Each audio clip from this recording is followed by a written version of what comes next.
Bonjour, je m'appelle Tom. Ma mère s'est impliquée dans un mode de vie très difficile. Elle m'a eu quand elle n'avait que 16 ans et était impliquée avec des motards. Avec le temps, elle a commencé à sortir avec l'un des membres du groupe Outlaws en Floride. La situation à la maison est devenue très compliquée. J'ai vu beaucoup de choses, beaucoup de scènes de violence et d'abus, ainsi que des situations sexuelles et des disputes constantes.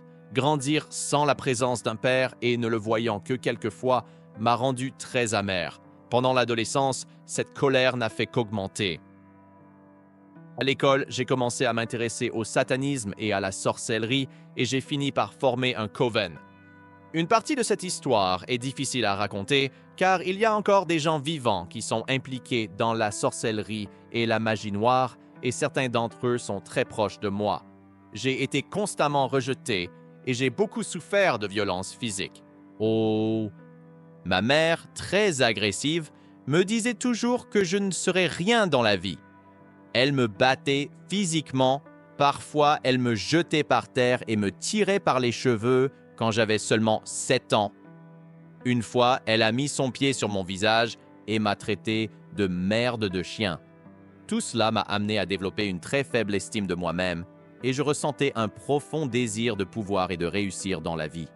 La haine, la colère et le satanisme alimentaient ce désir et j'ai suivi ce chemin. J'étais impliqué dans un coven satanique et des gens de haut rang venaient nous voir pour observer où j'en étais avec le satanisme, les sorts et la sorcellerie. Tout cela semblait m'observer, évaluer la direction que je prendrais.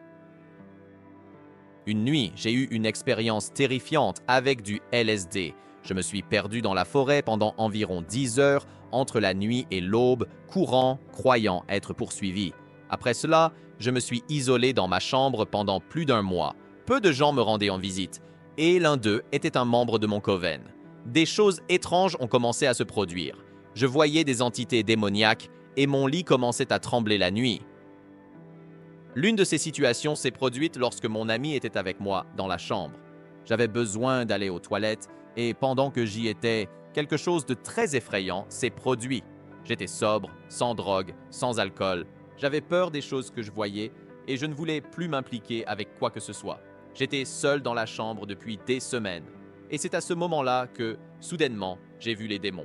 Ils étaient 5, des silhouettes noires, éthérées, qui ont commencé à me toucher. L'un était sur mon épaule, un autre à mes côtés et 2 autres plus bas, sur mes jambes. Ils ont commencé à rire et, à un moment donné, l'un d'eux a dit « Tu ne penses pas qu'on est réel ? Tu ne penses pas qu'on est ici ?» À ce moment-là, le démon sur mon épaule a regardé celui qui était sur ma jambe et, d'une manière très graphique, il a fait un geste grotesque, provoquant une réaction physique chez moi. J'ai paniqué, couru hors des toilettes et demandé à mon ami de partir. À partir de ce moment-là, les choses ont empiré. La nuit, les démons étaient à nouveau sur moi, riant, me touchant et secouant mon lit. Je ne savais pas quoi faire, jusqu'à ce qu'un ami m'appelle et m'invite à une fête. Il a mentionné une personne que je connaissais et avec qui je m'entendais bien. J'ai pensé « Ok, j'y vais ». Je suis resté enfermé dans ma chambre pendant un moment, alors je vais y aller. Je suis allé à cette fête. Je suis arrivé dans une maison qui était au milieu de nulle part. Quand nous sommes entrés, il y avait environ 7, peut-être jusqu'à 9 gars, je ne me souviens pas exactement combien, mais ils étaient nombreux. Ils étaient dans la cuisine. Les 2 filles étaient assises sur le canapé dans le salon. Quand nous sommes entrés par le garage, le gars qui était là, que je connaissais de quelque part, mais qui ne m'aimait pas, s'est approché de moi. Il était énorme, musclé, et comme je le savais déjà, il ne m'aimait jamais. Il s'est approché, a mis sa main derrière moi et a verrouillé la porte. Il a verrouillé la serrure. Je suis resté là, immobile, et il est allé dans la cuisine, où les gars étaient. Ils étaient autour d'un îlot dans la cuisine, en train de discuter. Les 2 filles étaient sur le canapé, chuchotant entre elles. Quand elles m'ont vu, elles ont commencé à me regarder avec une expression étrange, comme si elles ne s'attendaient non pas à ce que je sois la personne à entrer dans cet endroit. J'ai eu un mauvais pressentiment. Même si j'étais déjà impliqué dans des choses mauvaises, je sentais que quelque chose n'allait pas. Je pouvais sentir le mal dans l'air. Je savais que les choses n'étaient pas en ordre. Ces filles étaient des personnes avec qui j'ai grandi. Nous prenions le bus ensemble quand nous étions enfants et elle me regardait comme si elle ne croyait pas que j'allais être la personne à arriver dans cette maison. J'avais la sensation que quelque chose de sombre allait se produire. La maison était aménagée de manière étrange. Des bougies allumées, une table cachée derrière des draps. On aurait dit qu'un rituel satanique était sur le point d'avoir lieu ici. Ils avaient 2 filles et plusieurs hommes, comme une sorte de fou du repère. J'étais terrifié, sans savoir quoi faire. Puis, les filles se levèrent et dirent « On va à l'épicerie acheter plus de bière, on va prendre Tom avec nous. » Les gars dans la cuisine commencèrent à poser des questions. « Que se passe-t-il? Qu'est-ce que tu veux dire par là? » Ça. Ils regardaient les filles, surpris. Mais finalement, 2 des gars dirent qu'ils allaient venir avec nous. Nous sommes allés à la voiture. Ils m'ont obligé à m'asseoir au milieu des sièges arrière entre eux. Les filles étaient devant et moi au milieu, avec 2 gars de chaque côté. Nous sommes allés au magasin local et, en arrivant, je ne pensais qu'une chose. Je dois sortir d'ici, je dois m'en aller. Je savais qu'une fois qu'on reviendrait dans cette maison, quelque chose de très mauvais allait arriver. Les gars étaient très agressifs et je connaissais bien leur attitude. L'un d'eux, d'ailleurs, aurait pu être un membre de ma famille. Quand nous sommes arrivés au magasin, les filles sont descendues et m'ont appelé « Allez, Tom, viens avec nous ».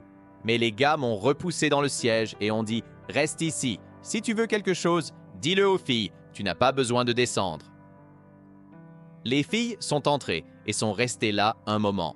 Je suis resté tranquille, assis dans la voiture, avec les 2 gars de chaque côté. Je pensais « Reste calme, fais semblant que rien ne se passe. » Mais intérieurement, je pensais que je devais absolument m'échapper. Je ne reviendrai pas dans cette maison, peu importe ce qui se passerait.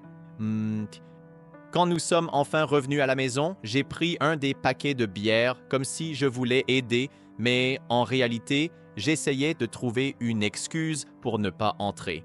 L'autre gars était déjà devant et il a dit qu'il devait prendre un numéro de téléphone dans son van, que ça prendrait 1 minute. Les filles étaient déjà entrées et je savais que les choses allaient bientôt devenir très laides. J'étais là avec un paquet de 12 canettes à la main, arrêté dans le garage, essayant de décider quoi faire. Il commençait à faire sombre quand le gars qui était avec moi a dit qu'il devait chercher un numéro de téléphone dans le fourgon. Je, voulant aider, me suis proposé pour l'aider à chercher. Il semblait de plus en plus irrité contre moi, jusqu'à ce qu'à un moment, il me dise « Va là-bas, je cherche le numéro, toi, tu entres. » Moi, un peu agacé, je pensais qu'il n'avait pas à être aussi brutal et je suis sorti de la voiture. Je suis resté là, dans le garage, avec le paquet de bière, ne sachant pas comment sortir de cette situation. J'ai regardé la porte qui menait à la maison et l'autre gars était toujours là, immobile, tenant le paquet de 12 canettes en main à la porte, me regardant. Puis j'ai regardé le fourgon où l'autre gars se trouvait, lui aussi me fixant.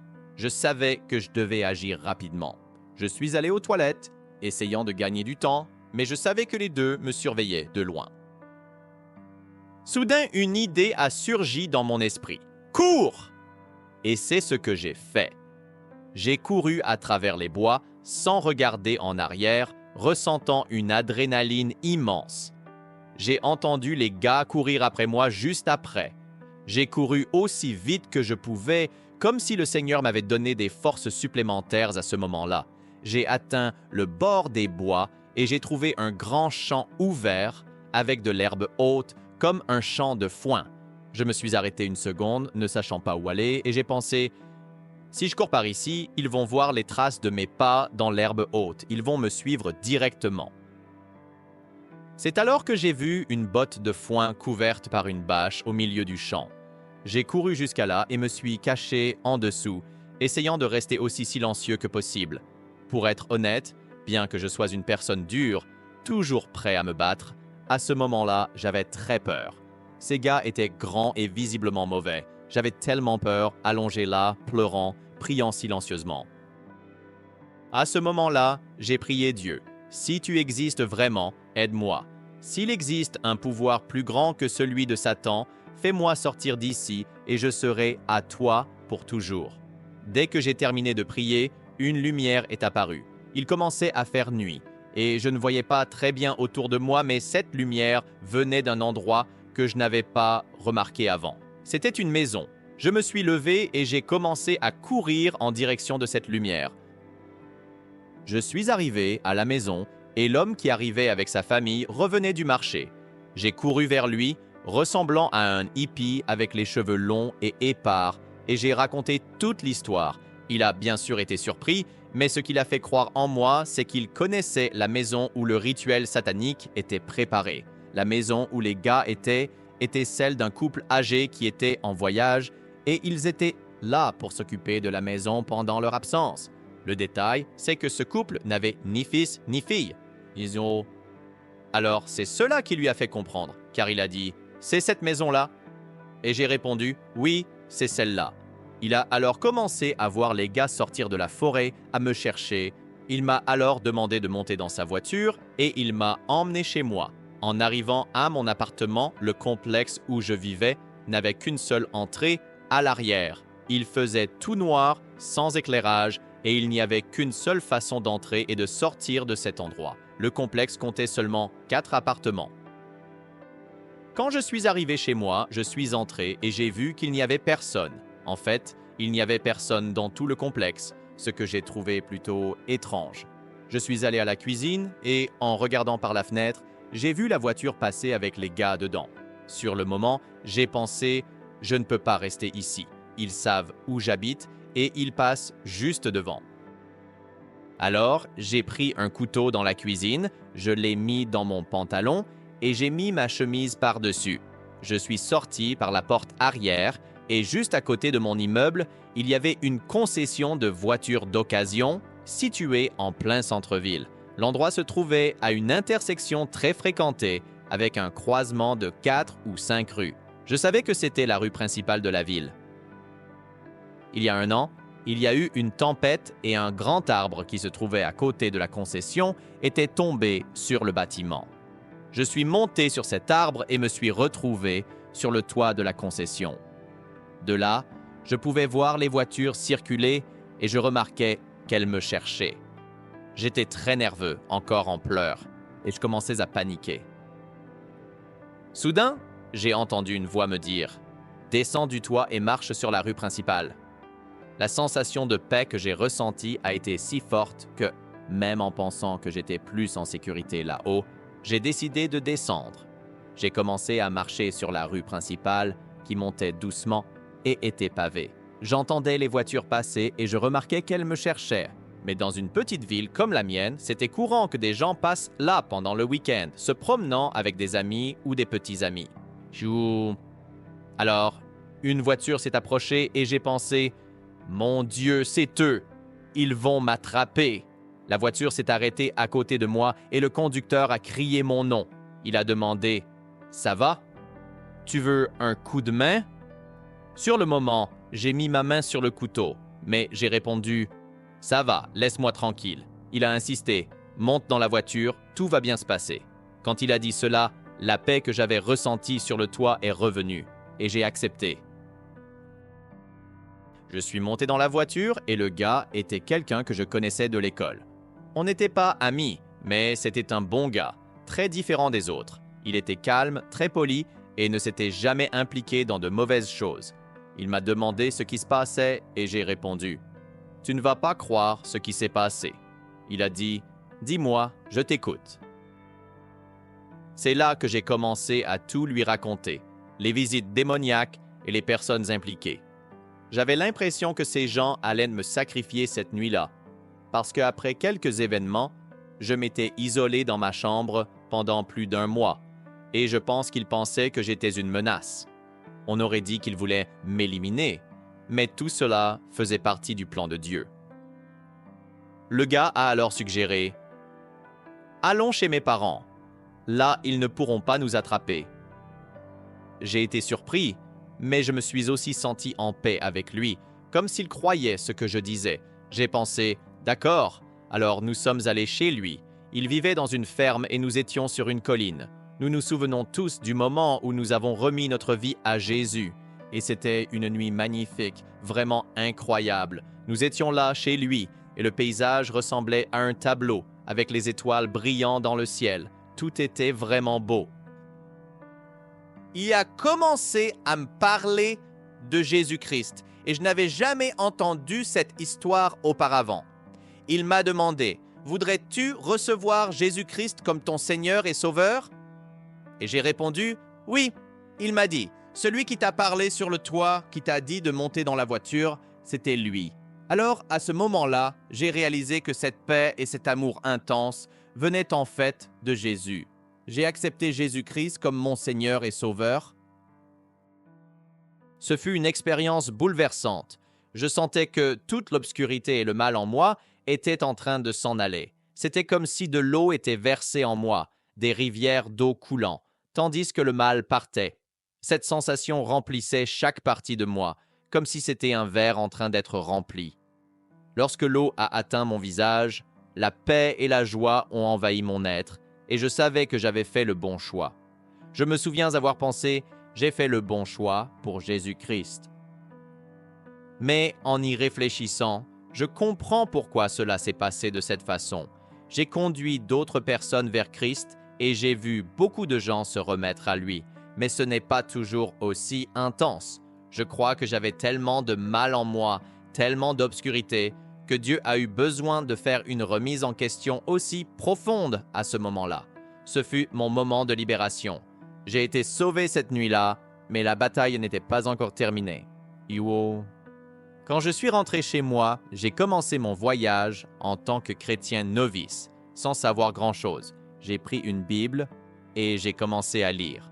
Le soir, couché dans mon lit, j'entendais, par la fenêtre, des pas qui arrivaient. Nous vivions au 2e étage d'un immeuble et en bas, il y avait un chemin de gravier. Au milieu de la nuit, j'entendais des pas arriver, marchant sur le chemin de gravier, des chaînes cliquetant, murmurant fort « Tu ne peux pas nous échapper ». Je restais là, couché, la Bible en main, priant et répétant « Jésus, Jésus ». Et je savais que le nom de Jésus était plus grand que n'importe quel autre nom, plus grand que n'importe quelle autre force. Avec le temps, les choses ont commencé à s'améliorer. J'étais un chrétien nouveau, mais je savais que, en invoquant le nom de Jésus, le mal devait partir. Parfois, les démons venaient encore, apparaissaient dans ma chambre la nuit, me touchaient, me faisaient peur. C'étaient des démons grotesques, des créatures horribles, venues des ténèbres. Je fermais les yeux fermement, tenais ma Bible et répétais « Jésus, Jésus, Jésus » jusqu'à ce que le mal parte. Et ça fonctionnait toujours. Le nom de Jésus est puissant. J'ai commencé à lire davantage les Écritures et à en apprendre plus sur la puissance de Dieu. Ce que Dieu m'a enseigné et confirmé dans sa parole, c'est que oui, le nom de Jésus triomphe de tout. Mais même après m'être remis à Christ, je voyais encore des démons. Il se passait quelque chose d'étrange avec moi. Je voyais des démons dans les gens. Je marchais dans la rue où j'allais au supermarché et, tout à coup, je voyais le démon dans quelqu'un. C'était comme si, en plus de voir la personne, je voyais le démon avec elle, non seulement comme une présence, mais presque comme une partie d'elle. C'est difficile à expliquer, mais j'ai commencé à parler avec le Saint-Esprit et il m'a appris qu'à certains moments, il me permettait de voir le monde spirituel et ces choses qui étaient là. Une fois, je suis entré dans un magasin de musique où je connaissais bien le propriétaire. C'était un gars qui vivait pour les fêtes et qui était impliqué dans la sorcellerie. Tous ceux qui l'entouraient aussi, comme des sorciers et des magiciens. C'était un environnement très sombre, mais comme j'étais encore musicien à l'époque, je continuais à y aller. Alors, il a commencé à me parler et je venais juste là pour prendre quelques cordes ou d'autres choses et discuter avec lui. Et à ce moment-là, je n'avais pas d'endroit où aller. Ma femme et moi, à l'époque, avions perdu l'endroit où nous vivions et nous avions besoin d'un endroit où rester. Je lui ai partagé cela et il m'a dit « Toi et ta femme, vous pouvez rester chez moi. » Dès qu'il a dit cela, le démon qui était en lui est apparu, s'est tordu et a sauté dans ma direction, juste devant mon visage. Je suis resté paralysé, comme si j'avais vu un fantôme. Je suis resté là, sans mots. Il m'a demandé Tom, ça va? On dirait que tu as vu un fantôme. » Et je lui ai simplement répondu « Oui, tout va bien, tout va se résoudre, le Seigneur pourvoira. » Je suis parti de là et Dieu a commencé à me montrer, à travers une étude biblique, à quel point il était impliqué dans la vie de swing et dans des rituels sataniques, des cultes sataniques et des orgies. Dieu me protégeait tout le temps, mais je voyais ces entités démoniaques constamment. J'ai commencé à me sentir étrangement dérangé, comme si quelque chose n'allait pas chez moi. J'ai commencé à prier « Dieu, pourquoi est-ce que je vois ces entités démoniaques tout le temps ?» J'ai même partagé cela une fois depuis le pupitre, car j'avais l'habitude de raconter aux pasteurs et aux frères de l'Église ce don que j'avais. Cependant, certains me regardaient étrangement, disant des choses comme « Je ne sais pas pourquoi quelqu'un voudrait voir des démons tout le temps et penser qu'il a un pouvoir spécial de Dieu. » Mais je n'ai jamais pensé avoir un quelconque pouvoir surnaturel. Je partageais juste ce qui m'arrivait, demandant de l'aide, mais personne ne me donnait de réponse. Alors, j'ai commencé à chercher Dieu, à lire les Écritures, à chercher des réponses. Dieu a dû faire des choses au-delà de ma compréhension pour me montrer que je n'étais pas en train de devenir fou, que les choses n'étaient pas ce qu'elles semblaient être. À partir de ce moment-là, j'ai commencé à ressentir un appel pour aider les personnes impliquées dans la sorcellerie et le satanisme. Je commençais à prêcher et à prier pour des magasins de cartes de tarot et ils fermaient, certains d'entre eux, dans les 6 mois qui suivaient, après que moi et d'autres frères ayons prié et oint l'endroit chaque soir. Dieu commençait à bouger dans le monde spirituel et je voyais des choses se produire. Je savais que toute l'autorité, la puissance et la gloire étaient dans le nom de Jésus. Alors, je me suis lancé à la recherche de cultes et de personnes impliquées dans ces types de pratiques et je me suis impliqué dans des ministères qui combattaient les attaques sataniques et la sorcellerie. Je priais pour des endroits, pour des gens, je parlais avec eux, mais d'une certaine manière, je n'avais pas peur de cela. Une nuit, nous étions dans une étude biblique quand un groupe de sorciers Wicca allait toujours au même restaurant où nous nous réunissions. Ils restaient dans une zone séparée, mais venaient fréquemment vers nous pour essayer de nous intimider. Lors de l'un de ces moments, un des membres du groupe est venu à notre table et a commencé à passer sa main autour du verre d'eau que je buvais, murmurant et essayant de jeter une malédiction sur moi, me défiant de boire de l'eau. Je l'ai alors réprimandé au nom de Jésus et je lui ai dit « Pourquoi touches-tu mon verre? Pourquoi fais-tu ça ?» Et cela ne m'a pas effrayé. Une nuit, pendant un culte, j'étais rempli de l'Esprit Saint. Et, avant de continuer, je tiens à dire qu'à travers tout cela, Dieu m'a appris à adorer. Beaucoup de gens n'adorent pas comme ils devraient. Toute l'autorité et toute la puissance sont en Dieu. Et l'Esprit Saint a été envoyé pour nous fortifier. Mais notre adoration fait en sorte que cela grandisse et devienne plus fort. Lorsque nous traversons des moments difficiles, nous avons tendance à tout remettre à Dieu, surtout dans les adversités. Adorer Dieu et lui remettre toutes les situations est un acte puissant. Dans n'importe quelle circonstance, il est toujours présent. Et c'est dans ce processus que Dieu m'a appris à être un guerrier. Rice. Une fois, je suis entré dans un restaurant où nous avions fait un grand culte d'adoration. J'étais rempli de l'Esprit Saint, ressentant la présence de Dieu d'une manière intense. Quand j'ai vu que les Wiccans nous attendaient, prêts à essayer de nous attaquer avec leur sort, je n'étais pas prêt à céder à cela cette nuit-là. J'ai toujours cherché à montrer de l'amour, de la grâce et de la miséricorde envers eux, mais ils semblaient avoir l'intention de nous nuire, nous menaçant de malédiction. Cependant, je savais que plus grand est celui qui est en nous que celui qui est dans le monde. Alors, je suis entré dans le restaurant et j'ai dit à ma femme « Regarde ça !» J'ai pris un menu et me suis dirigé vers leur table. J'ai jeté le menu sur la table et j'ai dit « Loué soit le Seigneur !» Immédiatement, ils se sont dispersés comme des rats. Une des filles a commencé à crier comme si elle était en flammes dans l'enfer. Elle a couru hors du restaurant et le leader du groupe Wicca a couru après elle, essayant de la calmer. Je l'ai juste observé, tranquillement, assis à la table avec ma femme. Il a essayé de prier, mais je continuais à dire « Je te réprimande au nom de Jésus-Christ ». Chaque fois qu'il essayait de prier, je répétais la phrase jusqu'à ce qu'il commence à me regarder avec un regard sale, mais il ne pouvait rien faire. Finalement, il est revenu, marchant vers notre table. Il s'est approché de moi et a dit « Je ne sais pas ce que tu fais, mais ma copine est dehors. Elle est en panique. Je n'arrive pas à la calmer. Elle pense qu'elle est en enfer. » Dot. Il continua, me disant des choses personnelles, puis ajouta « Je ne sais pas pourquoi je te dis ça, mais ce que tu fais avec Dieu est très puissant. Continue d'étudier. » Et il me dit « Souviens-toi, moi aussi j'étudie. » Ce fut la fin de cette situation, mais à travers tout ce qui s'est passé, j'ai pu voir comment Dieu agissait puissamment dans ma vie. J'ai aussi fait partie du réveil de Brownsville. Et à la même époque, le réveil de Toronto commençait au Canada. Beaucoup de gens allaient de Brownsville à Cleveland et de Cleveland à Toronto, créant une sorte de point de passage spirituel. Ce mouvement a duré environ 2 ans et demi et a été largement rapporté dans les journaux locaux. Des milliers de personnes étaient sauvées et transformées, et le monde ne pouvait nier les miracles et l'action de Dieu, bien qu'ils aient essayé de minimiser ce qui se passait.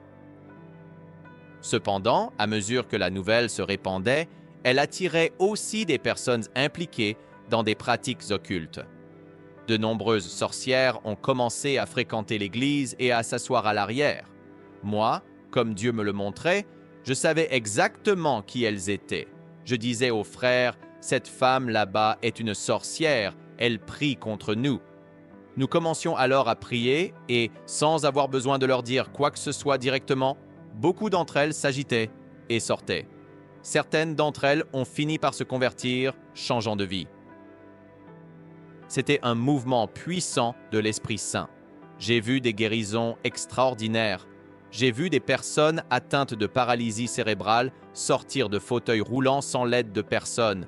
Il n'y avait aucune intervention humaine, c'était le pouvoir de Dieu. À certains moments, la présence de Dieu était tellement forte que tout le monde était littéralement renversé au sol, comme si un nuage de l'Esprit Saint descendait sur nous, nous forçant à tomber à genoux et finalement, prostrés, le visage contre le sol, en train d'adorer Dieu. Cette manifestation de pouvoir était tellement intense que les gens y restaient pendant des heures, totalement rendus au Seigneur, expérimentant sa gloire d'une manière indescriptible. Tu sais, tout le monde dans l'endroit, 100 personnes. Ce n'était pas un nombre énorme, mais en général, nous avions entre 150 et 200, parfois jusqu'à 300 personnes. Mais nous avons tous été projetés au sol. Personne ne parlait, mais tu entendais des pleurs, des rires, et des choses se produisaient, mais personne ne faisait rien. Tout le monde était avec le visage contre le sol pendant des heures. C'était juste un mouvement de Dieu qui m'a vraiment montré combien il est puissant et réel.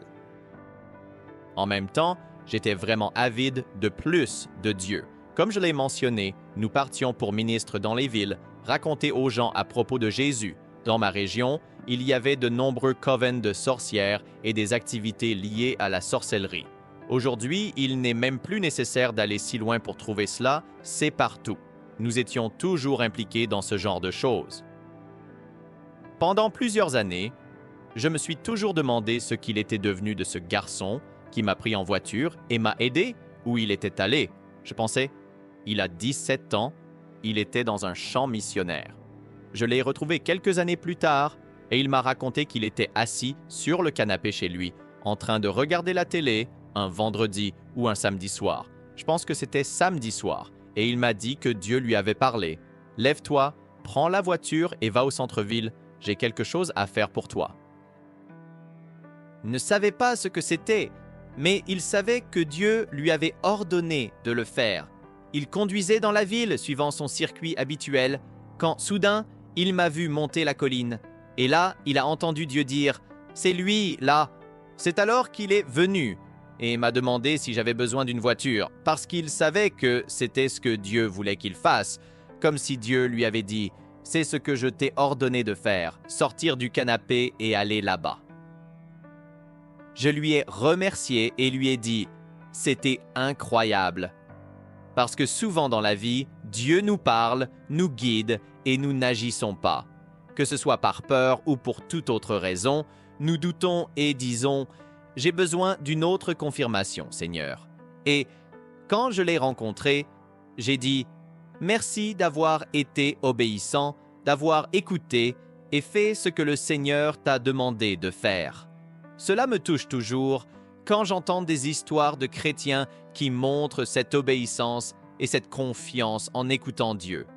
Comme le dit la parole, « Ceux qui connaissent leur Dieu accompliront de grandes choses. » J'essaie toujours de me concentrer sur les victoires et je parle peu du côté démoniaque des choses. Lorsque je partage mon témoignage, j'essaie d'en parler de moins en moins car je ne veux pas donner de victoire à l'ennemi ni même de reconnaissance. Je sais que l'ennemi existe, mais la victoire a déjà été remportée en Christ. J'ai entendu certaines histoires où les gens finissent par glorifier Satan et en aucun cas, je ne veux faire cela. Je veux que les gens sachent que Satan n'a que le pouvoir que vous lui accordez. Rappelez-vous que Jésus a tout le pouvoir et l'autorité. Si nous sommes en lui et que nous le représentons, il nous a aussi donné autorité et pouvoir pour sortir et accomplir ces choses, pour avoir la victoire et ne pas avoir peur. Combien de fois dit-il dans la Bible de ne pas avoir peur? Ça vaut le coup de rechercher cela. Mais enfin, il y a une histoire que je veux raconter, quelque chose de très spirituel. Comme je l'ai mentionné, les gens autour de moi étaient impliqués dans la sorcellerie et le satanisme à l'époque. Je crois que beaucoup d'entre eux me guidaient vers les ténèbres, me conduisant dans l'obscurité. Une fois, j'étais avec les amis de mon coven. Nous allions à Cleveland pour ce qu'ils appellent le Break Shores, où il y a de grandes roches qui brisent les vagues qui arrivent jusqu'à la côte. Nous avons pris la route, quittant une petite ville, et c'était un voyage de plus d'1 heure juste pour marcher sur les rochers. Nous cherchions à pratiquer des sorcelleries, à être mauvais, essayant de faire des magies. Nous n'avions pas un livre de Satan ou quelque chose comme ça. Nous essayions simplement d'apprendre, d'invoquer des choses. Soudainement, alors que nous étions sur le break wall, les garçons ont vu quelque chose. C'était un morceau de bois flottant dans l'eau du lac Erie. L'eau était assez agitée, avec beaucoup de vagues, mais ce morceau de bois flottait simplement là, immobile. Ils ont commencé à pointer du doigt et ont dit « Regardez ça !» Quand j'ai regardé, ça ressemblait à un bâton, avec 2 morceaux de bois. L'un était clair et l'autre plus sombre, enroulant le morceau clair, formant quelque chose qui ressemblait à un serpent enroulé autour du bâton. L'extrémité du bâton avait la forme d'une tête. Le plus impressionnant, c'est que ce bâton n'avait été fabriqué par personne, c'était quelque chose créé par la nature. Nous sommes tous restés là, regardant avec étonnement, et les autres garçons ont commencé à me pousser en me disant « Tom, c'est ton bâton, c'est ton pouvoir. Tu dois prendre ça, surmonter tes peurs et entrer dans l'eau pour prendre le bâton. C'est ton pouvoir. » Alors, je suis allé dans l'eau et j'ai nagé jusqu'au bâton. Quand je suis revenu, tout le monde fêtait ça, et je me sentais comme si j'avais acquis du pouvoir, comme un adolescent qui pense qu'il a tout sous contrôle. Ce bâton est devenu quelque chose d'important pour moi, et lors de toutes les réunions et rituels, je le portais toujours. Je laissais le bâton dans un coin de ma chambre, et d'autres membres de ma famille, également impliqués dans la sorcellerie, étaient autour. Je n'ai jamais trop parlé de cela, mais je vais le raconter maintenant. Une nuit, je me suis réveillé au milieu de la nuit. Comme je l'ai déjà mentionné, après avoir accepté Jésus-Christ, j'ai commencé à ressentir la présence de choses maléfiques. Le lit commençait à trembler et je m'agrippais à ma Bible, répétant « Jésus, Jésus, Jésus », pendant que des choses sataniques se passaient autour de moi. Lors de l'une de ces nuits, j'ai entendu une voix dans mon esprit, venant d'une autre personne qui se trouvait dans une autre chambre. Je suis allé là-bas et, en m'approchant, j'ai regardé le mur entre les chambres. Soudainement, le mur a disparu et j'ai vu la personne de l'autre côté, portant une robe satanique. C'était une scène assez perturbante et, soudainement, j'ai vu ma mère allongée dans le lit, du sang répandu sur elle. Je ne veux pas entrer dans plus de détails, mais la personne qui était là m'a regardé, surprise que je puisse la voir. Je suis resté là, complètement stupéfait, pensant « Est-ce que c'est réel ?» C'était comme quand tu es dans une situation et tu penses « J'espère qu'il ne me voit pas ». Mais dans le moment suivant, les lumières étaient directement sur moi et j'ai réalisé que oui, il me voyait. C'était l'un de ces moments où la réalité semblait disparaître, comme si le mur avait disparu et que j'étais face à quelque chose que je ne devrais pas voir. Comme je l'ai mentionné, cette personne était très impliquée dans les sectes sataniques et la sorcellerie. Lorsque le mur a disparu, au début j'étais terrifié, mais je me suis rapidement repris et, au nom de Jésus, je suis resté ferme, plein de courage et d'autorité, en voyant tout cela se passer. J'avais déjà accepté Christ et, d'une certaine manière, il m'a fait comprendre que je n'avais pas à avoir peur. Alors, il a commencé à me regarder et dirigeait toujours son regard vers le bâton qui se trouvait dans le coin de ma chambre, celui-là même que j'avais récupéré du lac Erie. J'ai regardé vers lui, puis vers le bâton, et c'était comme un face-à-face, quelque chose comme une impasse. Il me regardait, et je regardais le bâton, et il devenait visiblement gêné, comme s'il voulait que je n'y prête pas attention. Et puis, j'ai réalisé que le bâton avait vraiment du pouvoir, qu'il y avait quelque chose de véritable en lui. Il a essayé de me convaincre que ce n'était rien, qu'il ne fallait pas prêter attention à cet objet, mais mon cœur était ferme. Avec cela, j'ai pris le bâton et il est devenu de plus en plus agressif, me menaçant et me disant ce qui allait m'arriver à ma mère et à ma famille. À ce moment-là, l'atmosphère est devenue encore plus tendue. Il était habillé en sataniste, plein de symboles, avec un corne qui représentait clairement un symbole phallique. C'était une vision vraiment perturbante. Alors qu'il était là, j'ai pris le bâton et en le brisant sur mon genou, j'ai vu qu'il s'agenouillait comme s'il ressentait une douleur intense. Puis il est tombé par terre. Soudainement, le mur est redevenu normal, comme s'il n'avait jamais disparu. Les jours suivants, personne n'a parlé de cela. Je m'attendais à ce que quelqu'un fasse un commentaire, puisque j'avais crié « Jésus !» de toutes mes forces, mais rien ne s'est passé. Personne ne s'est rendu compte, personne n'a semblé avoir remarqué ce qui s'était passé. J'ai pensé « Est-ce que je suis en train de devenir fou ?» Mais Dieu m'a montré que je ne l'étais pas. Il m'a rappelé comment, au milieu du chaos, j'avais crié au nom de Jésus et que cela était une démonstration claire de son pouvoir sur toutes les forces maléfiques. Pendant longtemps, je suis resté avec ce sentiment que ce n'était qu'une folie. Mais Dieu me montrait clairement ce qui se passait dans ce monde caché et comment il était en contrôle. Et quelques semaines plus tard, une autre situation s'est produite.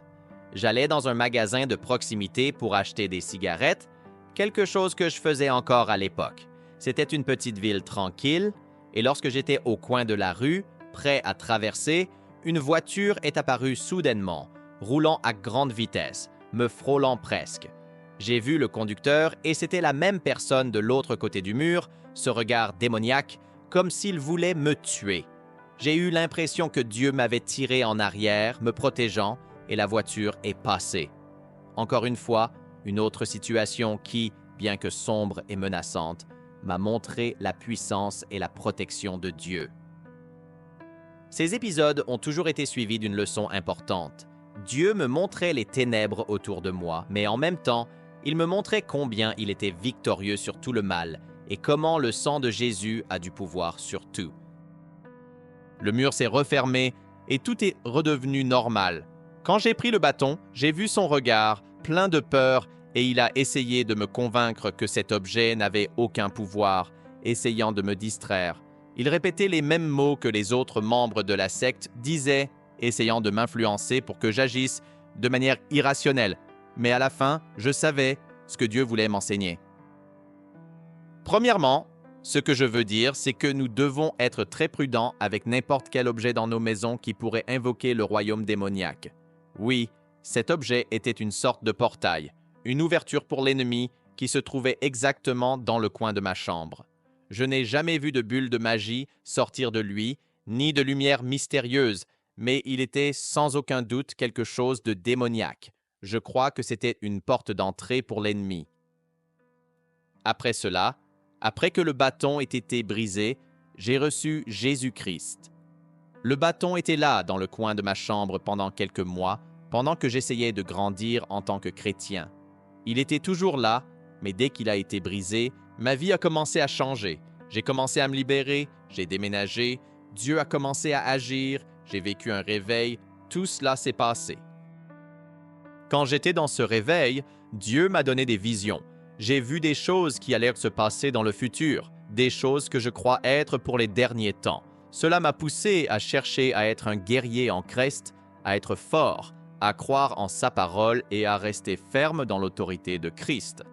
Jésus a dit que nous devons nous approcher de lui comme des enfants.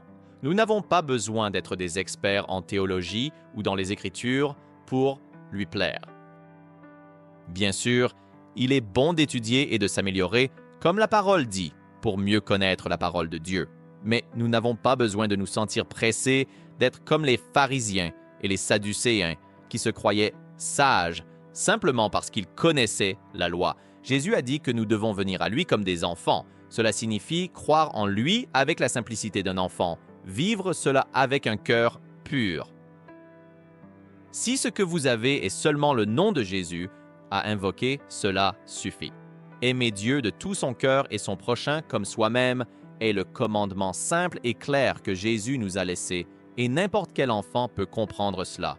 Bien sûr, nous pouvons parler de l'eschatologie, des temps de la fin, des doctrines que chacun défend, mais ce qui importe, c'est de venir à Jésus comme un enfant, d'accepter qu'il est le chemin, la vérité et la vie, et de savoir qu'il a tout pouvoir et toute autorité. Il accomplira cela dans nos vies de manière réelle et évidente, comme il l'a fait avec moi. Non. Il m'a toujours montré et guidé à travers toutes ces expériences pour me prouver sa puissance. Maintenant, un autre point que je veux mentionner est que, pendant le réveil, Dieu m'a amené dans un endroit. Je n'aime pas trop en parler, mais je le fais juste pour clarifier. Pendant le réveil, d'une manière ou d'une autre, j'ai été amené au ciel. Je n'aime pas utiliser cette expression parce que ce n'était pas comme beaucoup l'imaginent, avec des jardins et des visions époustouflantes, mais je savais que j'étais devant le trône de Dieu.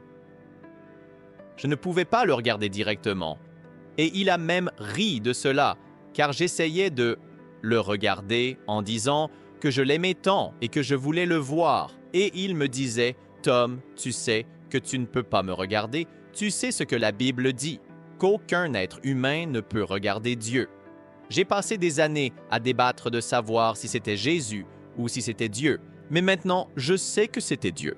Je me souviens d'être dans un endroit et le plus curieux, c'est qu'il y avait 3 témoins qui sont restés là avec moi pendant plus de 3 heures. J'étais en train de rouler sur le sol pendant un culte de prière lorsque cela s'est produit. D'une manière ou d'une autre, j'ai été amené au ciel et je n'aime pas trop en parler, mais l'important, c'est que, étant là devant Dieu, il voulait me montrer à quel point il nous aime et à quel point il se soucie de nous. Ce que j'ai ressenti là-bas, venant directement du trône, était un amour accablant, un amour inconditionnel. Il m'a même montré un frère de l'Église, quelqu'un que j'avais persécuté et jugé. Ce frère avait une habitude, quelque chose qui était visible pour tous, il fumait. J'ai toujours eu ce sentiment que si ce frère brûlait pour Dieu et cherchait Dieu, comment pouvait-il fumer? Il devait arrêter de fumer et se réconcilier avec Dieu. Et même si j'avais fumé avant, je savais que Dieu m'en avait libéré. Il n'y avait pas d'excuse. Dieu m'a libéré et il devait aussi le libérer. J'avais ce genre d'attitude dans l'Église. Mais ensuite, Dieu m'a amené devant son trône et m'a montré ce frère en train de prier. Il m'a permis de voir ce frère près de son lit, priant pour les choses qu'il demandait à Dieu. Je voulais le persécuter à cause de cela, mais Dieu m'a dit « Pourquoi le persécutes-tu? Je l'aime autant que je t'aime avec la même intensité. Je l'aime autant que toi et n'importe qui me sert. Mais tu veux le persécuter? Tu veux le juger pour cela? Je travaille en lui. Laisse mon temps être mon temps pour chacun. Nous avons tous notre propre chemin. Dans mon cheminement en tant que chrétien, je me suis rendu compte que comme tout le monde, j'ai aussi mes défauts. Parfois, les gens boivent, d'autres non. Certains fument, d'autres non. Nous nous concentrons tellement là-dessus, mais Dieu nous aime tellement et il est prêt à supporter et à nous enseigner, comme des enfants, les bonnes étapes à suivre. Tous les enfants n'apprennent pas de la même manière. Certains ont besoin de stimulation physique, d'autres ont besoin de voir les choses en détail ou de regarder un film pour mieux comprendre. Et c'est ainsi avec Dieu. Nous sommes des enfants de Christ et Dieu nous voit de cette manière. Hey, quand j'étais au ciel, je n'ai pas de grandes histoires à raconter sur des jardins ou de marcher avec Jésus, mais je savais que j'étais devant le trône de Dieu. Je ressentais une présence immense, tout pouvoir, autorité et force. Et Dieu m'a montré une autre personne et la manière dont je la traitais. À partir de ce moment-là, mon attitude envers les autres a changé. J'ai appris à regarder les gens avec plus de compassion, sans les juger, et cela m'a aidé à être plus efficace pour témoigner aux autres. Parfois, nous voyons quelqu'un avec un comportement totalement opposé à ce que nous pensons être juste et nous pensons « cette personne ne sera jamais sauvée ». Mais nous ne savons pas. Ce n'est pas à nous de juger. Le Saint-Esprit est celui qui attire les gens vers Dieu. C'est pourquoi je remets tout entre les mains de Dieu. Lorsque nous arrivons à ôter le jugement de notre chemin et que nous commençons à aimer nos ennemis, c'est alors que la véritable gloire de Dieu peut se manifester. Et Père, Dieu, je te remercie tant pour cette opportunité de répandre ton évangile et de montrer aux gens que, peu importe d'où ils viennent ou quel chemin ils suivent, Jésus-Christ peut les libérer et les conduire à la liberté. Tout pouvoir, toute autorité et toute victoire ont déjà été conquises sur la croix par la mort, l'enterrement et la résurrection de Jésus. Il veut que nous sachions que nous sommes plus que vainqueurs, que nous sommes des guerriers en Christ et que nous avons toute autorité et tout pouvoir pour marcher en lui. J'espère qu'à travers cette rencontre d'aujourd'hui, tu parleras au cœur des gens, où qu'ils soient, et leur montreras que peu importe ce qu'ils ont fait ou ce qu'ils affrontent, que ce soit un ours dans la forêt ou un sataniste dans l'église, tu es avec nous, Père, et tu nous donneras la délivrance. Tu as tout pouvoir et toute autorité, et tout ce que nous devons faire est de nous soumettre à toi, de te faire confiance ainsi qu'à ton Saint-Esprit pour nous guider. Je prie pour que tu touches les cœurs et les âmes des personnes qui nous regardent, aujourd'hui et pour toujours. Au nom de Jésus. Amen.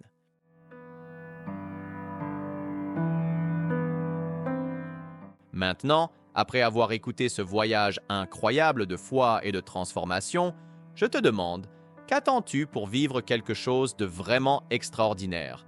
Combien de fois t'es-tu senti perdu, sans réponse, et as-tu été confronté à un vide intérieur? Peut-être cherches-tu quelque chose de plus grand, quelque chose qui apporte paix et direction à ta vie. La vérité, c'est qu'en tout comme Tom, tu peux aussi expérimenter le véritable changement. Un changement qui va au-delà des mots, qui transforme ton cœur, ton esprit et toute ta trajectoire. La foi n'est pas quelque chose de limité à une religion. Elle est une réponse à une recherche authentique de quelque chose qui donne sens à la vie. Et si tu te demandes, est-ce possible pour moi aussi? La réponse est oui. Dieu est à ta portée, prêt à accomplir des merveilles dans ta vie. Le changement commence par un pas, le tien.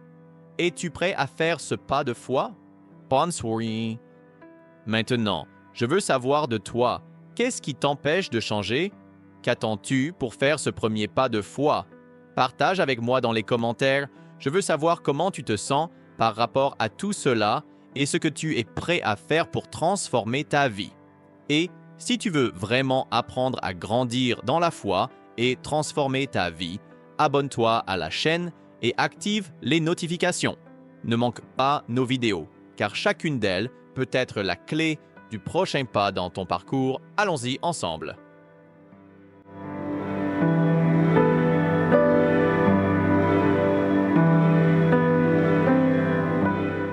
Je suis tombée dans le péché, j'ai pris des décisions par moi-même, j'ai choisi mes propres chemins et j'ai oublié tout ce que Dieu avait déjà fait pour moi. Et quand je m'en suis rendu compte, je ne priais plus, je ne jeûnais plus et je n'arrivais même plus à lire la Bible.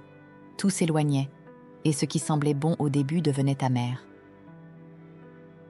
Mon âme, spirituellement, a été marquée par un tatouage satanique. Tant de choses ont commencé à se passer. Des cahiers jetés au sol, des lumières qui brûlaient, et une nuit, alors que je lisais la Bible, quelque chose est tombé dessus. Quand j'ai regardé, c'était de la bave. Le spirituel se manifestait physiquement. Mais, à 1h du matin, ma maison a été entourée par des sorciers et des démons que mes enfants ont vus et entendus menacer notre famille. Si vous avez été touché par ce témoignage et souhaitez voir cette histoire et d'autres histoires comme celle-ci, n'oubliez pas de vous abonner à notre chaîne. Ici, nous partageons des expériences puissantes qui peuvent transformer des vies et renforcer la foi. Cliquez sur le bouton d'abonnement, activez la cloche pour recevoir des notifications et rejoignez notre communauté de foi et d'espoir.